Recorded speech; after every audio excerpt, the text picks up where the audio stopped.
Hi friends, welcome to Archana's కమ్మని రుచులు. చూసారు జంతికలు ఎంత బాగున్నాయి కదా, కర్ర అంటూ చాలా క్రిస్పీగా. చూసారా భలే ఉన్నాయి కదా. చూడండి, మేము చిన్నది ఒకటి పెద్దది కూడా వేసాము.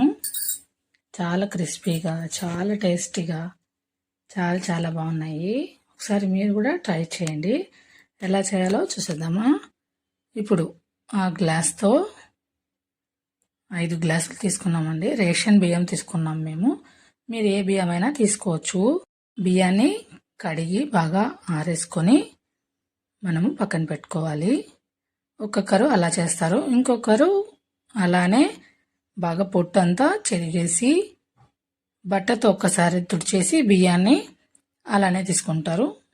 మేమైతే ఇలానే చేసామన్నమాట. సేమ్ ఇప్పుడు ఆ గ్లాస్తో మనము కేజీ వేసామండి.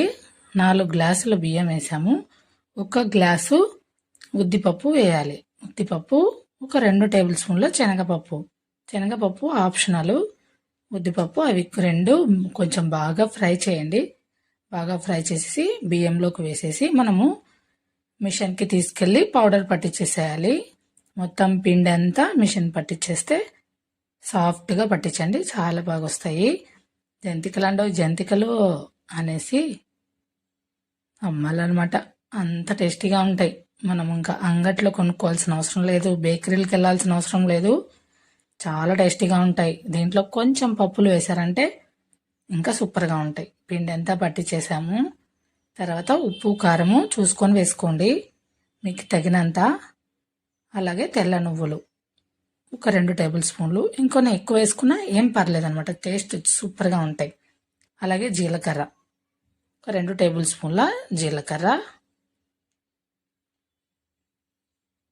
తర్వాత వాము వేసుకోండి, ఎందుకంటే అరుగుదలకి కూడా చాలా బాగుంటుంది. ఒకసారి వేడి నూనె బాగా కాంచి బాగా మరగబెట్టిన నూనెని కేజీకి చూపిస్తున్నాను కదా, ఆ గరిటెతో 2 గరిటెలు నూనె వేయండి. చూడండి సలసలా అనేది కదా, జాగ్రత్తగా చూసుకొని వేసుకోండి, లేకపోతే చేయకాల్సింది. వేసి బాగా కలిపేసుకొని ఇప్పుడు కొంచెం పిండి తీసుకొని వేరొక గిన్నెలోకి వేసుకొని నీళ్ళు వేసి వీడియోలో చూపిస్తున్నాను కదా, ఇలా మెత్తగా బాగా కలిపేసుకోండి. చూడండి, ఈ మాత్రం సాఫ్ట్గా ఉండాలన్నమాట. చపాతీ పిండిలాగా ఉన్నా ఓకే, మరి గట్టిగా ఉండకూడదు. కొంచెం మెత్తగా ఉంటేనే మనకి ఒత్తడానికి ఈజీగా వస్తుంది. చెట్ల పావు ఉంటుంది కదా,